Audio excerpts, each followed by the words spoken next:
September 19th, 1944. In a desperate bid to stop the American Third Army's advance towards Germany, Hitler launches a massive counteroffensive aimed at forcing the Americans back across the Moselle River. In the early hours of the attack, the 113th Panzer Brigade surprises and overwhelms scattered pockets of American resistance. The Battle of Arracourt has begun. A platoon of 4 M18 Hellcat tank destroyers moves through heavy morning fog towards the sound of gunfire.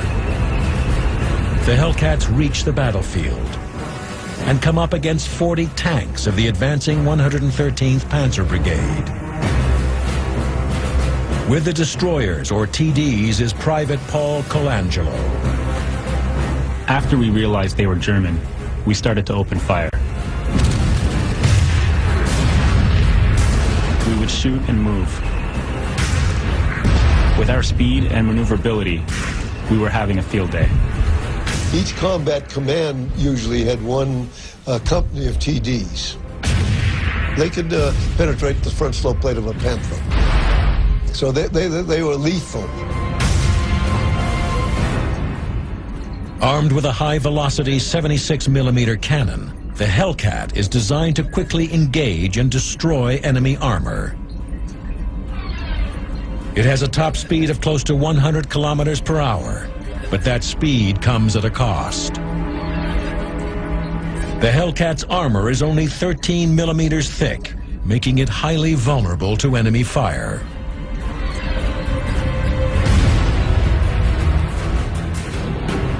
The Germans quickly exploit that weakness and knock out 3 of the 4 Hellcats. But Colangelo and his platoon have bought enough time for 4 more Hellcats to arrive. Leading the reinforcements is Captain Tom Evans of the 704th Tank Destroyer Battalion. As the fog burned off, we saw at least 30 to 40 German tanks start up towards us in a frontal attack. We waited and waited, then we fired. The leading 2 tanks were hit and stopped dead, aflame. The others, their crews apparently confused, turned sideways. That's where they made a big mistake. From our position, with only turrets showing, we hit 11 more as fast as we could load and shoot. It was a turkey shoot. By mid-afternoon, 8 Hellcats of the 704th Tank Destroyer Battalion have knocked out 19 Panzers. The German attack ends in failure. It's the same story almost everywhere along the front. American forces holding back large numbers of advancing German tanks. But just outside the village of Arracourt, the Panthers punch through American lines, threatening the headquarters of the 4th Armored Division's Combat Command A. Tank Commander Jimmy Leach and his company get an urgent call for help. The Germans had a couple of brigades of tanks attacking CCA.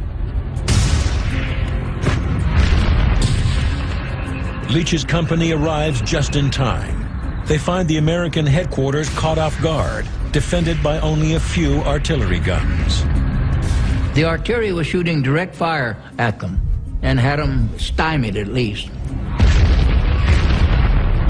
They had not spotted CCA headquarters. Their vehicles could be seen, I reckon, from the German position. But the Germans were concentrating on the artillery shooting.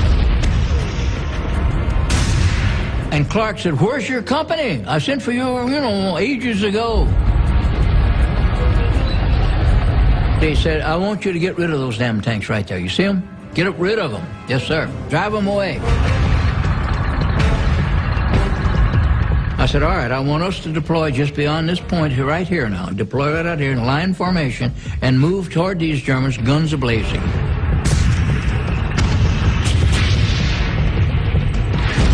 Well, when we emerged, guns a-blazing, the Germans turned tail and left the battlefield. And man, they took off.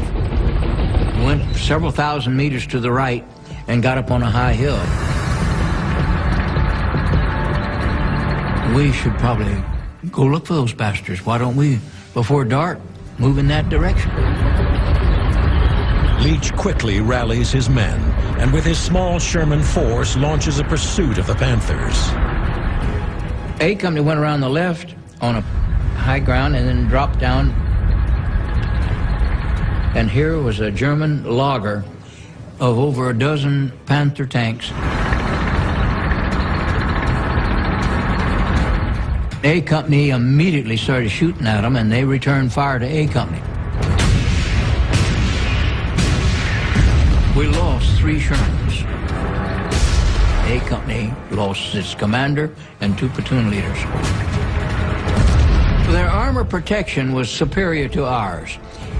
Their hitability, superior to ours. But we had the smoke round in the 75. The advantage of the smoke round was to screen the target where he couldn't shoot back at you, blind it, and then try to maneuver to the flank and get a flank shot into it. A Company's frontal attack is costly for the Americans, but it allows Leach's tanks to strike from the side, targeting the Panthers' thinner, more vulnerable side armor. I gave by the left flank. Let's go. When I dropped over, we were right in the middle of them. I hit them broadside. I'm giving a fire command. Gunner, traverse right, steady. And when I get on the tank, I said, fire. We would be firing shot ammunition at these tanks. Shot is a solid round, anti-tank round. The M61 is an armor-piercing round designed to punch a hole through heavy armor. Traveling at 620 meters per second, an M61 round can easily penetrate the Panther's 50 millimeters of side armor. If I'd have hit them on the front like A Company did, it would have been bouncing off.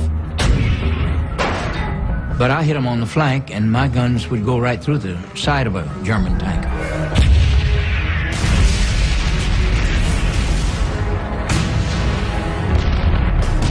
Together, A Company and my company knocked out 9 Panthers.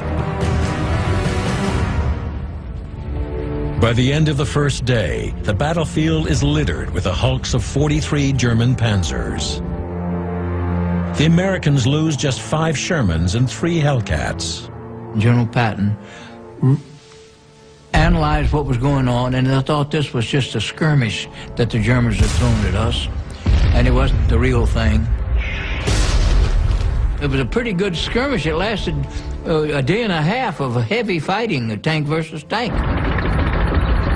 And he ordered a continuation of the attack to the northeast toward the Saar.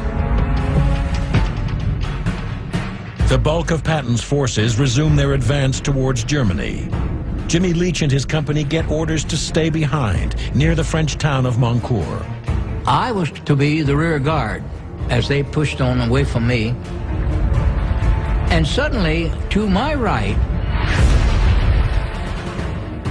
the Germans reappeared in spades in tanks again.